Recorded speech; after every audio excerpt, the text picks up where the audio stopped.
Hello and welcome to online school India for library science. एक बार फिर से आप सभी का online school India for library science में जोरदार स्वागत है दोस्तों।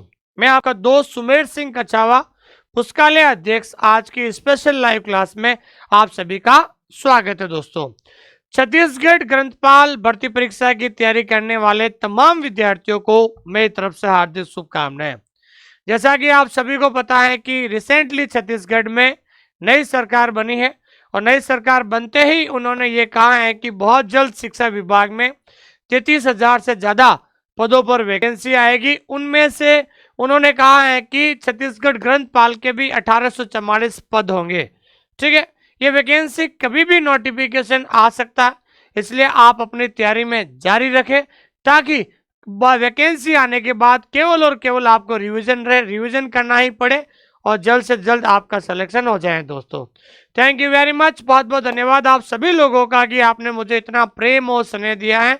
इसलिए मैं कहना चाहता हूं कि आज मैं आप लोगों के लिए एक ऐसा टॉपिक पढ़ाने जा रहा हूं जिसका नाम है डिपोजिटरी लाइब्रेरीज इन इंडिया, कि भारत के अंदर कौन कौन सी डिपोजिटरी लाइब्रेरी कहते हैं, कितनी लाइब्रेरी होती है, उनके क्या नाम है, उनकी स्थापना कब हुई, तमाम ये सारी चीज़ें हम अगले इस वीडियो में पढ़ेंगे दोस्तों। तो जो भी विद्यार्थी जो पहली बार इस क्लास को देख रहे हैं उनसे मैं कहना चाहता हूं कि आप हमारा टेलीग्राम चैनल जरूर ज्वाइन कीजिएगा। ये भारत का सबसे बड़ा लाइब्रेरी और इंफॉर्मेशन साइंस का टेलीग्राम चैनल है, जहां पर भारत में कहीं भी छोटी मोटी वैकेंसी आती हैं उसकी जो अपडेट है, ये अपडेट आपको सबसे पहले मिलती है। इसका लिंक हमने डिस्क्रिप्शन के अंदर दे दिया है ताकि आप इस टेलीग्राम चैनल से जुड़ जाएं, ताकि हर छोटी मोटी अपडेट आपको मिलती रहेगी। और जो विद्यार्थी छत्तीसगढ़ ग्रंथपाल वैकेंसी की तैयारी कर रहा है तो वो विद्यार्थी आप हमारे साथ जो है लाइव और रिकॉर्डेड दोनों बैच में आप जुड़ सकते हैं। और उसका जो फ्री कंटेंट, जिसको भी जुड़ना है वो फ्री कंटेंट ऐप के अंदर जाके जरूर देखें दोस्तों। प्ले स्टोर में जाकर ऐप डाउनलोड करें, फ्री कंटेंट जरूर देखें। और जो विद्यार्थी किसी भी प्रकार से मुझसे बात करना चाहते हैं, मार्गदर्शन लेना चाहते हैं, दिए गए नंबर पे आप कभी भी कॉल कर सकते हैं और आप मार्गदर्शन ले सकते हैं दोस्तों। ठीक है दोस्तों, थैंक यू वेरी मच, बहुत बहुत धन्यवाद। आज हम एक टॉपिक शुरू करने जा रहे हैं जिसका नाम है डिपोजिटरी लाइब्रेरी। क्या नाम है दोस्तों? Depository libraries in India. Depository libraries in India, ठीक है ना। भारत में डिपोजिटरी लाइब्रेरी,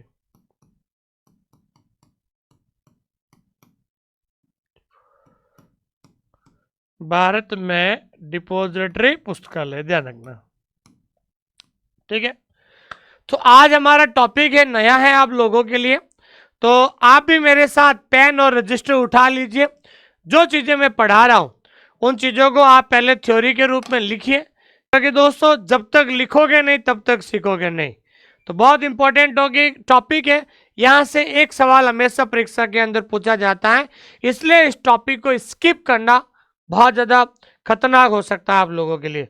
उठाइए पेन और रजिस्टर और मेरे साथ लिखना शुरू कर दीजिए। तो सबसे पहले हम बात करते हैं कि डिपोजिटरी लाइब्रेरीज इन इंडिया, कि भारत में डिपोजिटरी पुस्तकालय कौन कौन से होते हैं और कितने होते हैं।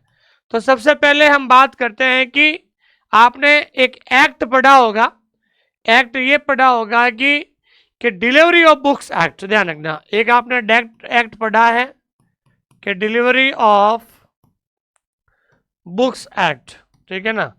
तो डिलीवरी ऑफ बुक्स एक्ट जो है वो आया था 1954 में। फिर उसके बाद 2 साल बाद एक संशोधन हुआ था जिसमें न्यूज़पेपर भी जोड़ा गया था। तो डिलीवरी बुक्स ऑफ एक्ट 1954 के अंतर्गत, ध्यान रखना, 1954 के अंतर्गत, 1954 के अंतर्गत, तो डिलीवरी ऑफ बुक्स एक्ट 1954 के अंतर्गत भारत में 4 पुस्तकालय को, अंतर्गत भारत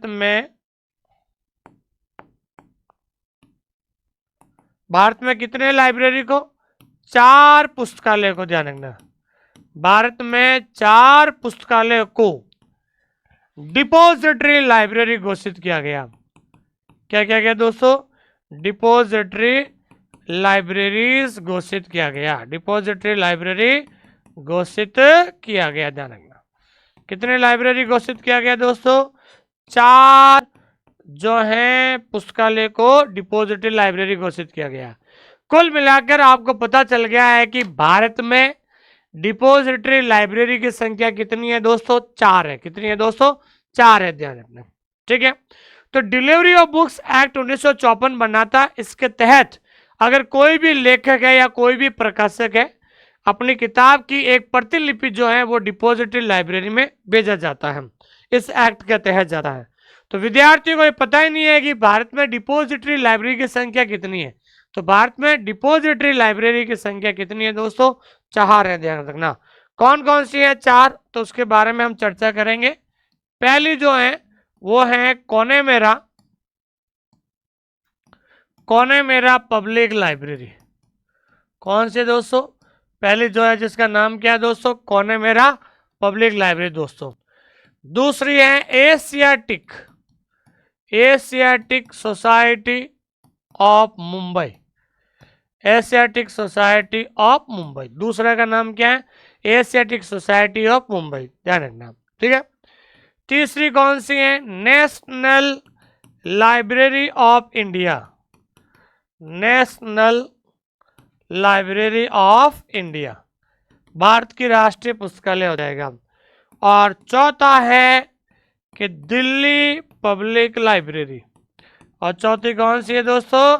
दिल्ली पब्लिक लाइब्रेरी। ध्यान रखना, तो परीक्षा के अंदर सीधा सीधा सवाल यह पूछा जाएगा कि वर्तमान में भारत में कितनी डिपॉजिटरी लाइब्रेरी है?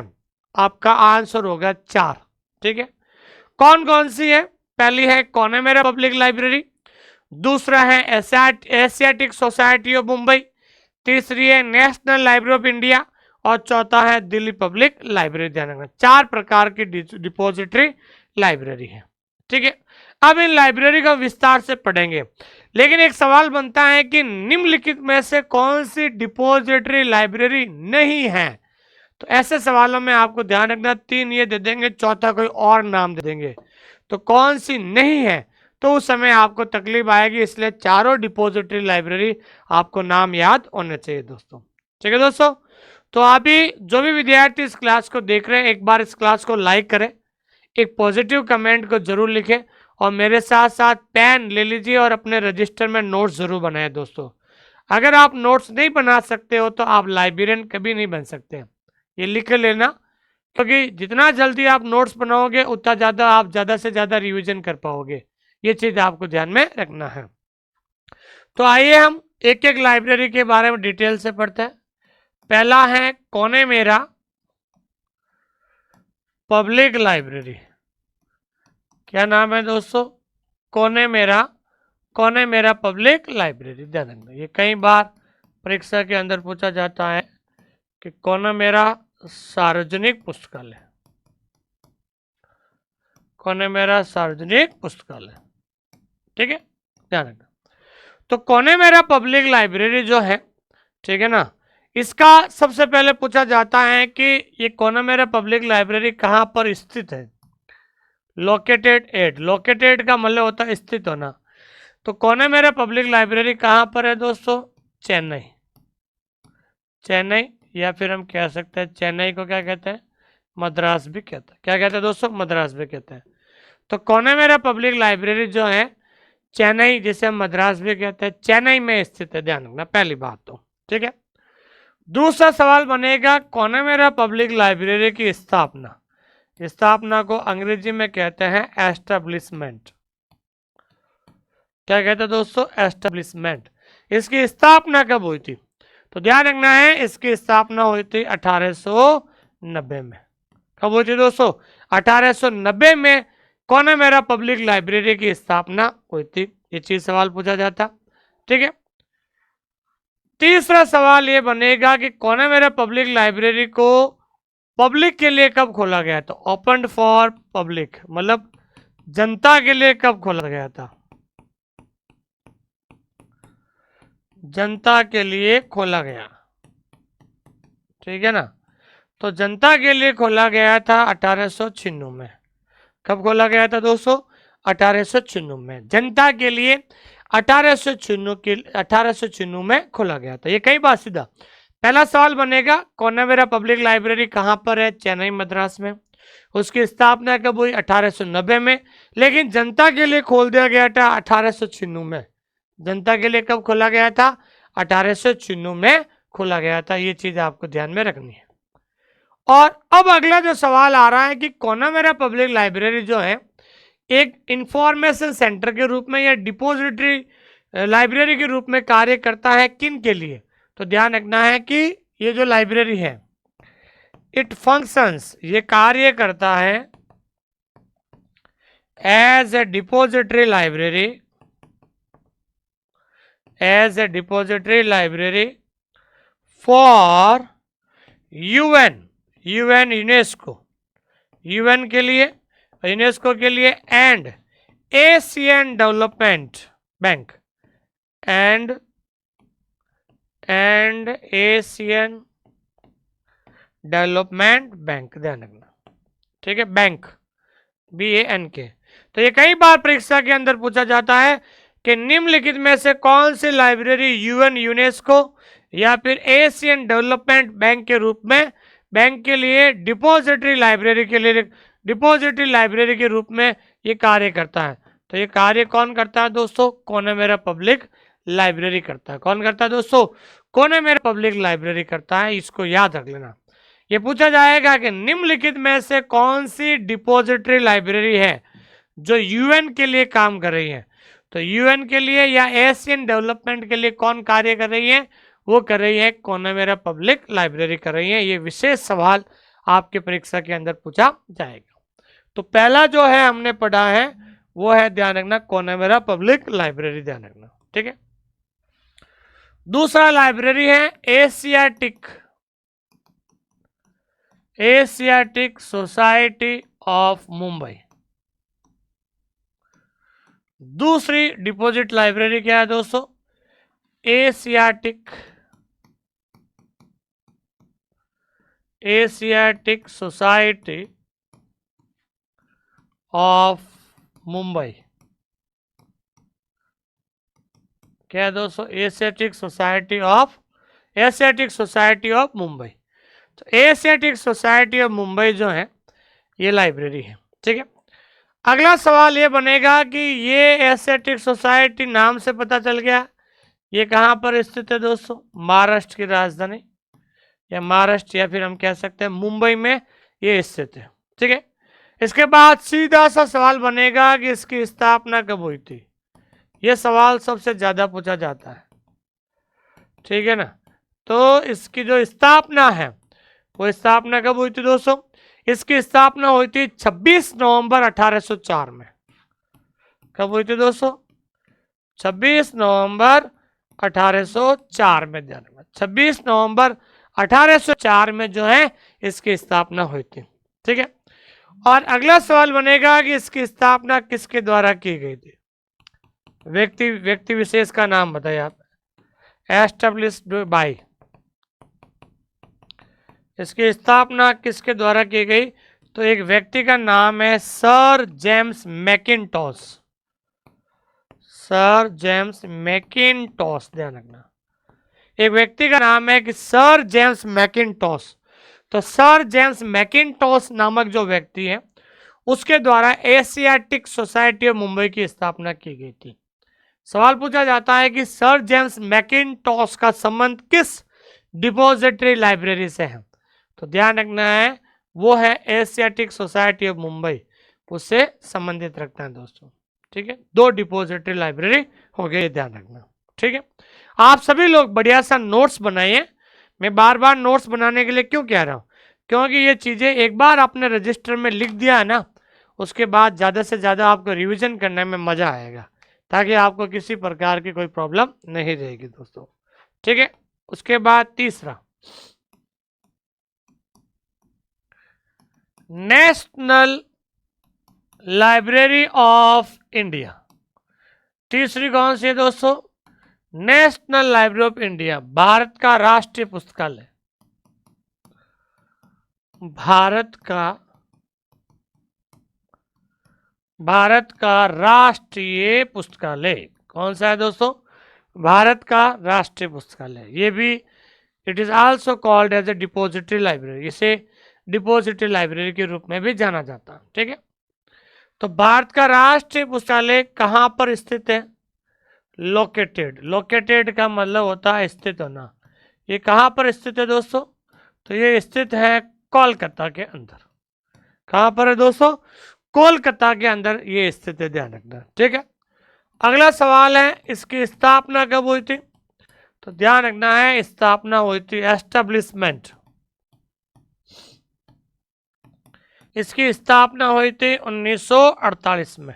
कब हुई थी दोस्तों? 1948 में इसकी स्थापना कलकत्ता में हुई थी।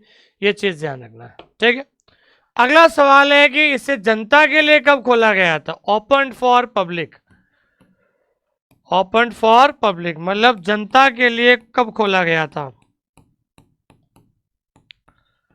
तो जनता के लिए खोला गया था। ठीक है ना, तो इसे जनता के लिए खोला गया था 1 फरवरी 1953 में। 1 फेब 1953, 1 फरवरी 1953 में इसे जनता के लिए खोल दिया गया था। लेकिन सवाल बनेगा किसके द्वारा खोला गया था? यह सवाल पूछा जाता है। ओपन्ड बाय, ध्यान रखना। ठीक है, सवाल क्या बनेगा? इसे किसके द्वारा खोला गया था? तो आपको ध्यान रखना है जी, इसे जनता के लिए किसके द्वारा खोला गया था? तो ओपन्ड बाय मौलाना अबुल कलाम आजाद। मौलाना अबुल कलाम आजाद जो उस समय कौन थे दोस्तों? शिक्षा मंत्री थे, यूनियन मिनिस्टर, ध्यान रखना। उस समय तत्कालीन शिक्षा मंत्री थे, ध्यान रखना। कौन थे? तत्कालीन शिक्षा मंत्री थे जी। ठीक है ना, तो तत्कालीन शिक्षा मंत्री थे जिनका नाम है मौलाना अबुल कलाम आजाद, जो तत्कालीन शिक्षा मंत्री थे। उनके द्वारा नेशनल लाइब्रेरी ऑफ इंडिया को जनता के लिए खोल दिया गया था 1 फरवरी 1953 में। ठीक है ना, 1 फरवरी 1953 में जनता के लिए खोल दिया गया था। ठीक है, अब है कि फर्स्ट लाइब्रेरियन कौन था इसका?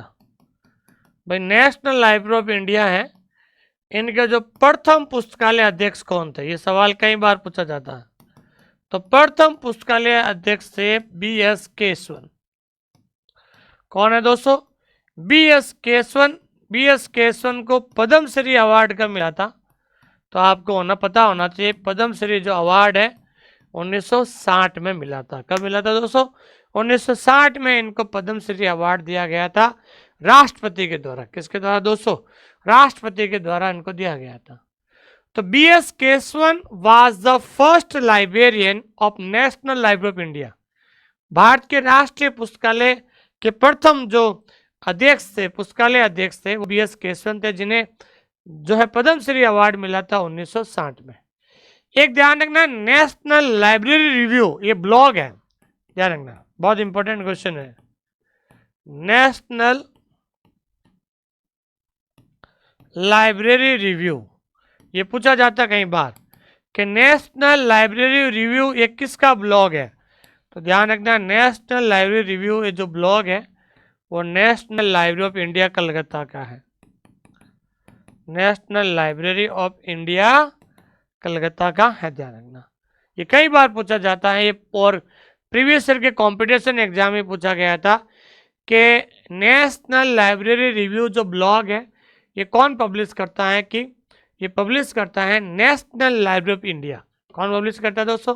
नेशनल लाइब्रेरी ऑफ इंडिया जो ये पब्लिश करता है। ये चीज आपको ध्यान रखना है। तो 3 डिपोजिटरी लाइब्रेरी हो गई है, और चौथा जो है वो है दिल्ली पब्लिक लाइब्रेरी। कौन सा है दोस्तों? Delhi public library.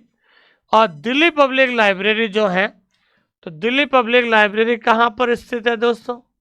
तो दिल्ली पब्लिक लाइब्रेरी जो है नई दिल्ली के अंदर ही स्थित है।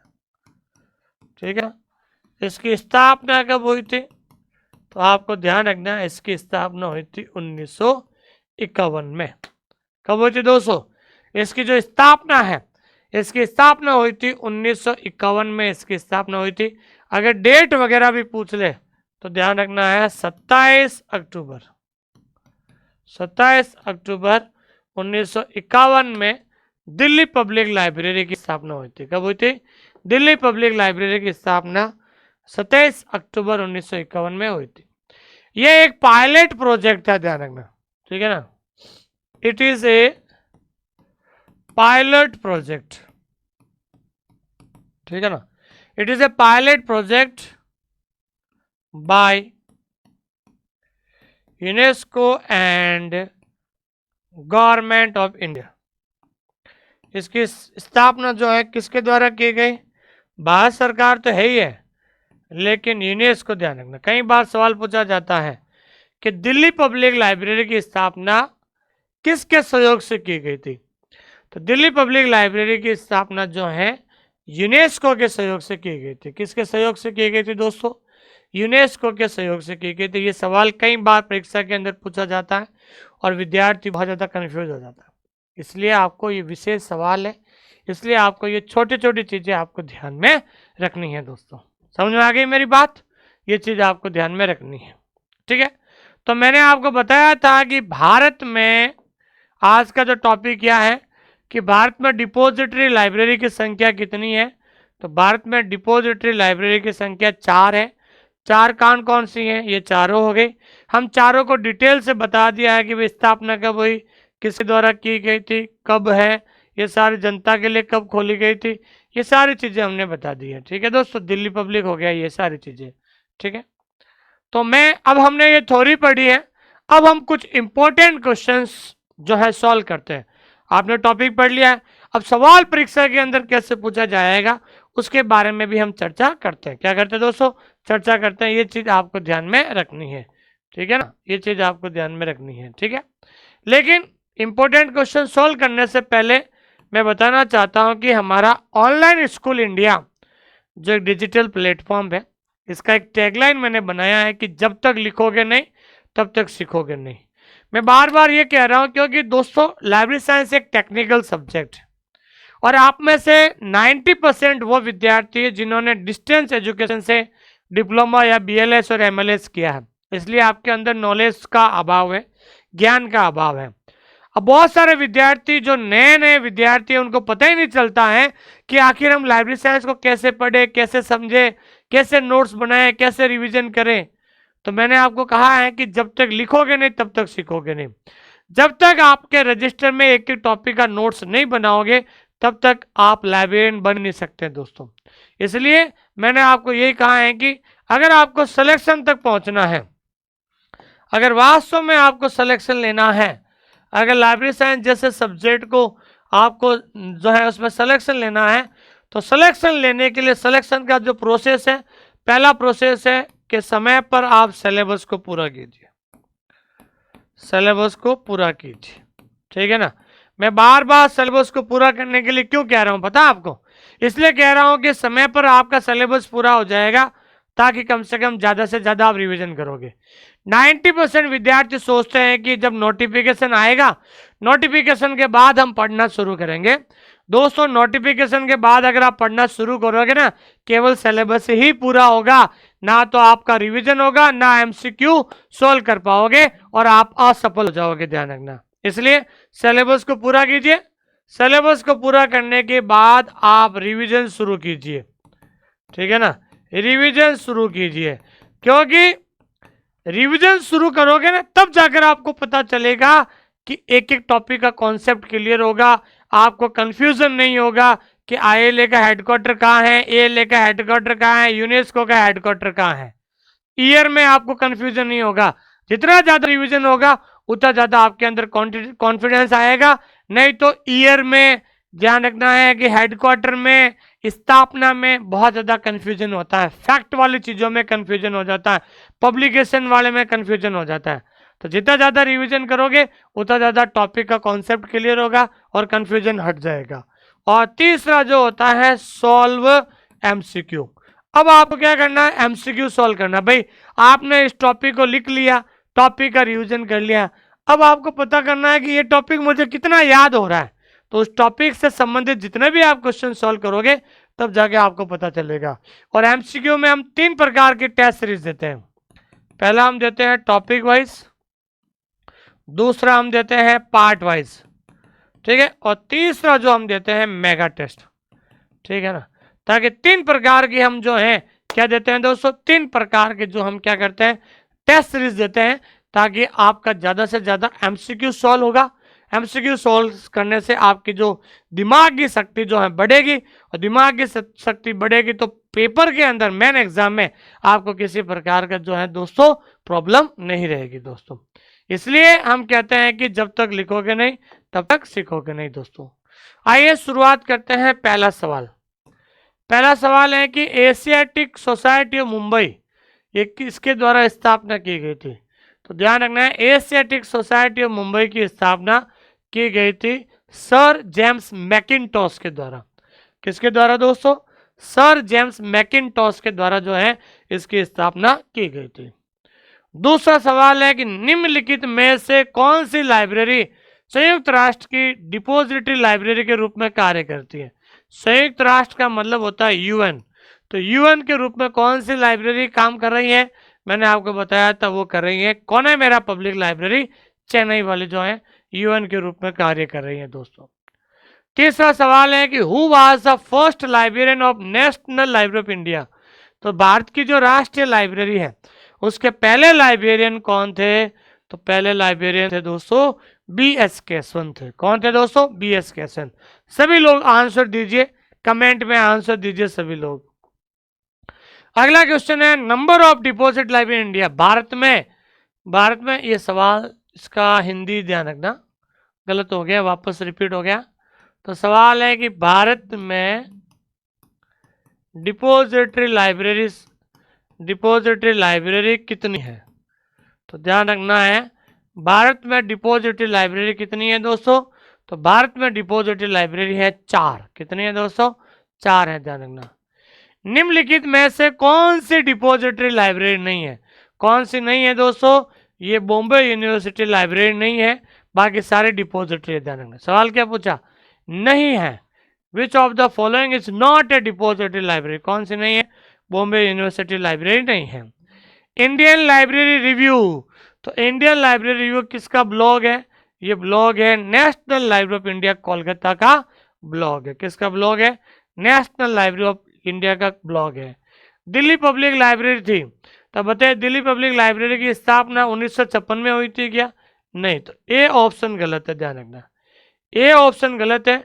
ये प्रोजेक्ट यूनेस्को के द्वारा शुरू किया गया था, बी राइट है। तो डी ऑप्शन हो जाएगा, ए गलत होगा। ए गलत क्यों होगा, क्योंकि दिल्ली पब्लिक लाइब्रेरी की स्थापना 1951 में हुई थी। ए गलत है, जबकि बी क्या है दोस्तों, सही है। इस प्रकार के सवाल बनते हैं दोस्तों। ठीक है दोस्तों, थैंक यू वेरी मच, बहुत बहुत धन्यवाद आप सभी लोगों का। जो विद्यार्थी छत्तीसगढ़ ग्रंथपाल की तैयारी हमारे साथ करना चाहते हैं उनसे मेरा विशेष आग्रह है कि हमने आप लोगों के लिए जो है ये ऑनलाइन बैच हमने शुरू कर दिया है। हम 2 तरीके से पढ़ाते हैं। पहला हम पढ़ाते हैं रिकॉर्डेड क्लास, ठीक है ना, रिकॉर्डेड क्लास पढ़ाते हैं जिसमें हर एक टॉपिक का वीडियो है, वीडियो के नीचे पीडीएफ है, और पीडीएफ के नीचे क्या है दोस्तों, टेस्ट है। ध्यान रखना, क्या है दोस्तों, टेस्ट है। हर एक टॉपिक का वीडियो पीडीएफ टेस्ट है, ध्यान रखना, ये आपको ध्यान रखना है। और हमारा जो कंटेंट है वो कंटेंट क्या है दोस्तों, बाइलिंगुअल है, हिंदी और इंग्लिश दोनों में है, ध्यान रखना, ठीक है। जब रिकॉर्डेड अगर आप पढ़ लोगे तो उसके बाद हमारा जो है लाइव एमसीक्यू बैच हमने शुरू किया है। क्या शुरू किया दोस्तों, लाइव एमसीक्यू बैच, जिसके अंदर हमारा क्या होता है, रिवीजन होता है, और रिवीजन के साथ साथ हम लाइव एमसीक्यू रिवीजन भी कराते हैं। तो इससे पूरा टॉपिक आपका क्लियर हो जाता है। और हमारी जो टेस्ट सीरीज फ्री है दोस्तों, आपके test series free, 3 test series है। एक तो आपके टॉपिक वाइज टेस्ट है, एक आपके पार्ट वाइज टेस्ट है, और एक आपका मेगा टेस्ट। क्या है दोस्तों, मेगा टेस्ट है, ध्यान रखना। 3 प्रकार की टेस्ट सीरीज है, जिससे आपके अंदर एक कॉन्फिडेंस आता है कि वास्तव में आप कैसे तैयारी करते हैं दोस्तों। ठीक है दोस्तों, ये चीज़ है। और सबसे पहले आपके इस क्लास के माध्यम से अभी राजस्थान हाईकोर्ट जोधपुर के अंदर जो है वैकेंसी आई थी, पूरे भारत से लोगों ने एग्जाम दिया था। वैकेंसी की संख्या सिर्फ 34 थी, लेकिन 34 में से 10 से ज़्यादा बच्चे हमारे यहाँ से राजस्थान हाईकोर्ट के अंदर सिलेक्शन हुआ। पिछली बार EMRS का शानदार हमारा रिजल्ट रहा था। उसके बाद राजस्थान थर्ड ग्रेड में 2022 में हमने शुरू किया था। ये पूरे राजस्थान में थर्ड रैंक इन्होंने प्राप्त की थी। किसने थर्ड रैंक इन्होंने प्राप्त की थी। और 120 प्लस बच्चे हमारे यहाँ से सेलेक्ट हुए। हमारे यहाँ से क्या मतलब होता है, राजस्थान थर्ड ग्रेड में 120 से ज़्यादा बच्चे हमारे यहाँ से सेलेक्ट हुए थे। और जो विद्यार्थी चाहता है कि मुझे सबसे अच्छी लाइव MCQ किताब चाहिए जिसे हम पुराने पेपर पर हम एनालिसिस कर सकते हैं, तो हमारी वॉल्यूम 3 आ गई। ये किताब मात्र 170 रुपये में आपको ये मिलेगी और 50 रुपये डिलीवरी के चार्ज। ये 3 किताबें वॉल्यूम 1 और 2, 3, ताकि ये किताब मंगा लीजिए। इस किताब की खासियत है कि ये बायलिंगुअल है और आंसर हमेशा नीचे दिए हुए हैं। इस किताब को मंगाने के लिए आपको एक ऐप डाउनलोड करना पड़ेगा, इसका नाम है माई बुक पिकअप। क्या नाम है दोस्तों? My book pickup app download कर सकते हैं। और इस किताब का अगर आपको लिंक चाहिए तो ध्यान रखना 8949992361 इस नंबर पे आप लिंक के माध्यम से आप प्राप्त कर सकते हैं दोस्तों, ठीक है। और एक चीज मैं आपको विशेष संदेश बताना चाहता हूं दोस्तों, ठीक है ना। विशेष संदेश मैं आपको ये दे रहा हूं लास्ट में कि देखिए दोस्तों, इस डिजिटल प्लेटफॉर्म पर, इस YouTube पर मेरे अलावा और भी अन्य टीचर पढ़ाते हैं। हर टीचर पढ़ाने की स्टाइल अलग है। तो जिस टीचर का कंटेंट आपको अच्छा लगता है, जिस टीचर की भाषा आपको अच्छी लगती है, वहां से पढ़िए। लेकिन जो टॉपिक मैंने पढ़ाया वो टॉपिक अन्य टीचर से भी पढ़ के देखिए, ठीक है ना। तो पहली बात तो आपको जो है ज़्यादा से ज़्यादा जो है क्या करना है दोस्तों, वो आपको देखना है, वीडियो देखना है। उसके बाद एक चीज़ ध्यान रखना है, कोर्स खरीदने से पहले, मैं ये बातें क्यों कर रहा हूँ दोस्तों, बहुत गहरी बात कर रहा हूँ, ध्यान रखना। क्योंकि कोर्स खरीदने से पहले, क्योंकि आपके लिए आपका समय अभी वर्तमान, आपका पैसा और आपका समय बहुत ज़्यादा कीमती है दोस्तों, ठीक है ना। इसलिए कोर्स लेने से पहले पहली बात तो ध्यान रखना, उस टीचर के ऐप में जाकर देखिए, ऐप में जाकर फ्री डेमो क्लास देखिए, ठीक है ना। फ्री डेमो क्लास देखिए ताकि आपको जरूर पता चलेगा कि वो टीचर कैसे पढ़ाते हैं और क्या है। और दूसरा, और मार्गदर्शन के लिए उस टीचर से जरूर बात कीजिए, उस टीचर से जरूर बात कीजिए। और अगर आपको मेरे से बात करनी है तो 8949992361 इस नंबर पे आप कभी भी कॉल कर सकते हैं दोस्तों, ठीक है दोस्तों। थैंक यू वेरी मच, बहुत बहुत धन्यवाद आप सभी लोगों का, ताकि आप जो है किसी प्रकार का आपको कंफ्यूजन नहीं होना चाहिए, ये ध्यान रखना, ठीक है दोस्तों। Thank you very much.